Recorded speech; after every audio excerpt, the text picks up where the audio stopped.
Hello, I am Richard Robinson. I'm from Sherborne. I'm a member of the Regional School Committee.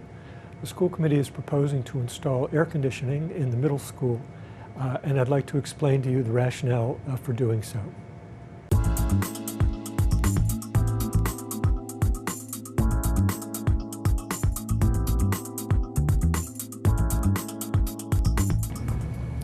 The middle school is a brand new building, opened in April of 2003. In the original design, air conditioning was part of it, but it was removed from the plan for financial considerations before building was started. There was no adjustment made to the plan at that point, and there were no pipes or ducts or any other pre-installation for upgrading in the future.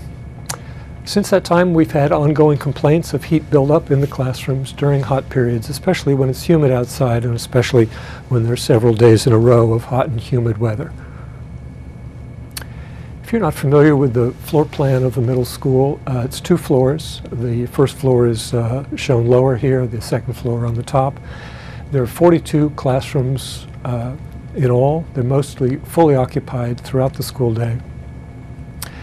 There are a few rooms in the first floor that are air conditioned, including the office suite, the computer labs, the high school biology labs down there on the left, and also the room 202A on the second floor, where a lot of the computer systems are housed. It's important to talk about what the right temperature for a classroom is. Studies in sedentary office work suggest that somewhere between 70 and 78 degrees, depending on the study, 73, 78 degrees is appropriate. On the other hand, the amount of work that has been done in schools to try to find the best temperature for school settings comes up with a different answer, and that is somewhere in the 68 to 70, 72 degree range. Is ideal for learning, and that learning drops off as the temperature increases after that. I hasten to add, though, if we were here trying to change the temperature from 72 to 68 degrees, we really wouldn't be talking about installing air conditioning. We have a problem that's quite a bit more significant than that, as I think you'll see. Because of the complaints about heat, we began to collect temperature data. When the building was built, each classroom had installed in it an hour-by-hour temperature monitor, which is collected centrally. We captured data for 2010, 2011, focused on May, June, and September, the months in which we expect to have temperatures that are warmer, and also on weekdays when school's in session between 7 a.m. and 4 p.m. We went through and color-coded that data by temperature, with temperatures between 78 and 80 in yellow, 80 to 85 in orange, 85 to 90 in red, and then 90 or above in black. You'll see as we go through some of these temperature charts that there are some times where the temperatures are shown in gray, and that's because there seemed to have been a glitch in the data capture. And also, it's important to note that in the earlier data, we were missing some of the worst classrooms, and those are simply not shown. For example, here are the temperature recordings from a single day, September 7th, 2010, beginning at 7 in the morning, ending at 4 in the afternoon, shown here in 3 different classrooms. Temperatures below 78 are simply shown in white, and then using the color scale to show increasing temperatures, with red in this case being the hottest, 85 and above, down there in the lower left corner. I want to walk through the next set of slides fairly quickly, but just again to make sure that it's clear what we're looking at here. This is the week of May 17th to 21st in 2010. Classrooms, individual classrooms arrayed from left to right. Individual days shown down the left.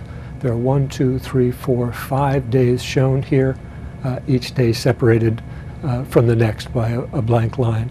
And so you can see at the top we have perhaps 10, 15 of these classrooms showing some increased temperature. Again, this is above 78 or above for the first day.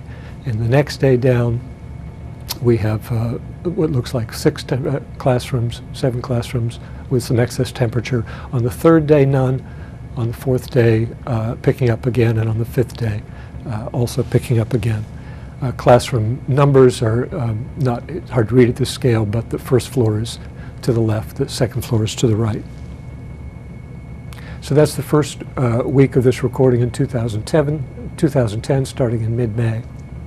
Here's the next week, and you can see it's getting a little bit warmer. And we do have some classrooms hitting 90 degrees by the end of the day. The next week, there's that glitch that I talked about. So we don't really know what the temperatures were during those periods. You can see the end of that day was quite warm, but we don't know what was happening in the middle of the day. But the week starts warm and the weekend ends warm, and that's the first week in June. Begins to cool off toward the end of this week, but then starts up again.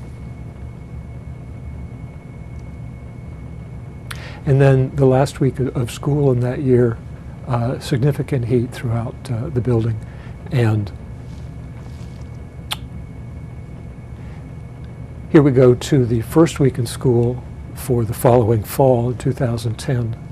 Again, incomplete recording, which is why you're not seeing the temperatures from all those classrooms, but significant high temperatures during the first week in school.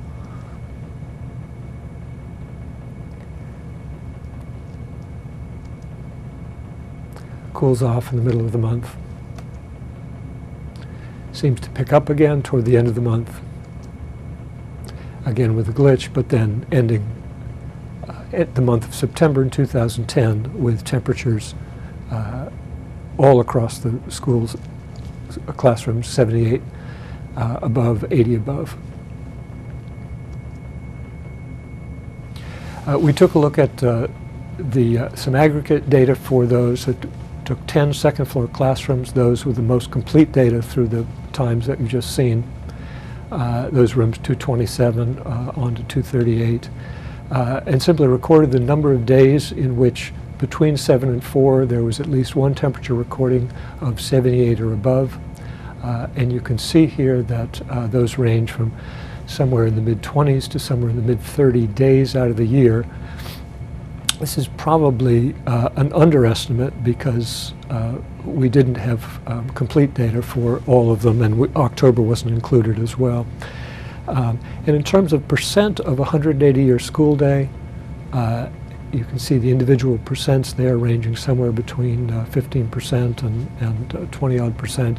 An average among those 10 classrooms for 18% of the school year in which the classrooms are significantly overheated for some fraction of the school day. Just to make sure that we were looking at a trend, not a fluke, we did the same thing for the beginning of 2011, for May of 2011 and June.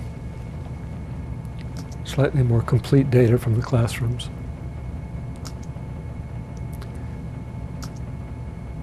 And then here we are at the end of May with significant temperatures building up throughout the school day in many of the classrooms. End of May, first week in June.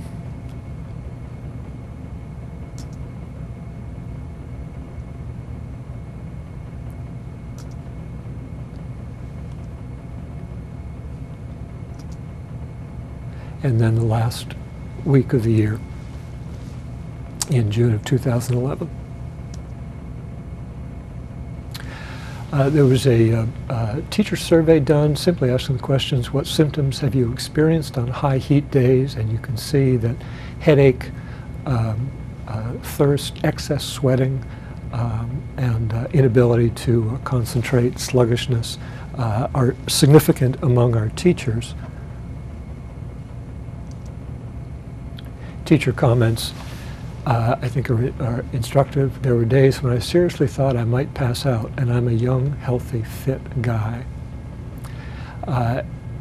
one teacher commented, extremely oppressive.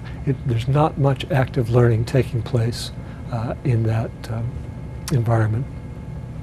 And one of the questions would be whether we could move to elsewhere on campus, including the cafeteria and the auditorium, in order to conduct classes at that time. But as one teacher commented, it's impossible to conduct a class under those circumstances. There's simply too much chaos going on with multiple classrooms in the same space, with not having access to teaching materials if you've moved to one of those other rooms.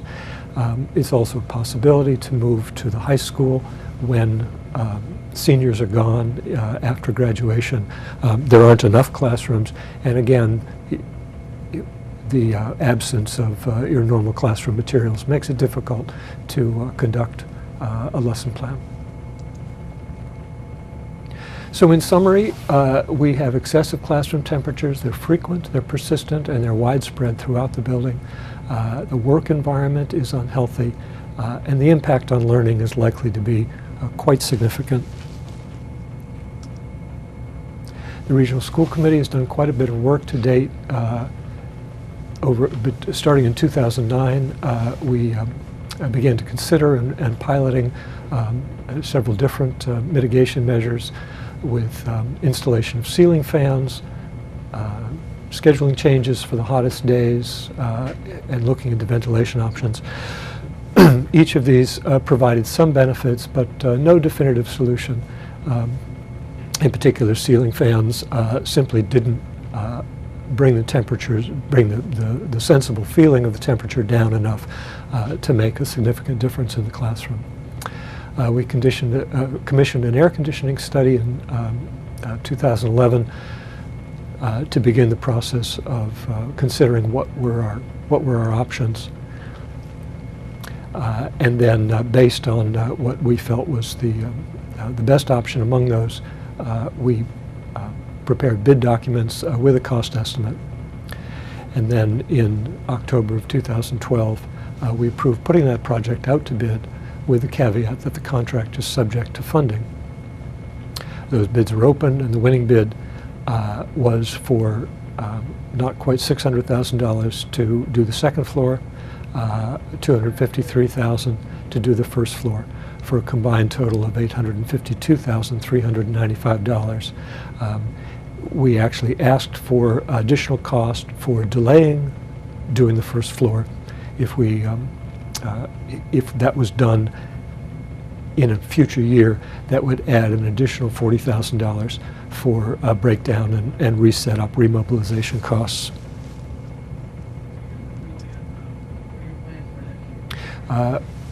This will appear as a capital item at the town meetings in 2013. If we get funding, construction will begin in June of 2013, and the project will be completed without disruption to the school start.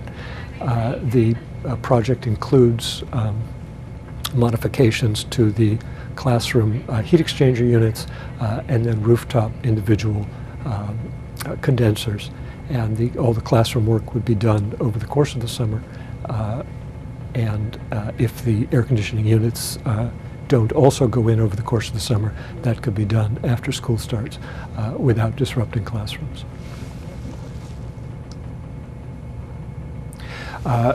We appreciate your consideration of this. If you have any questions, this presentation and a set of frequently asked questions are available on the school committee website, which you can find through at doversherburne.org. And members of the school committee are happy to take your questions by email or by phone. Thank you very much.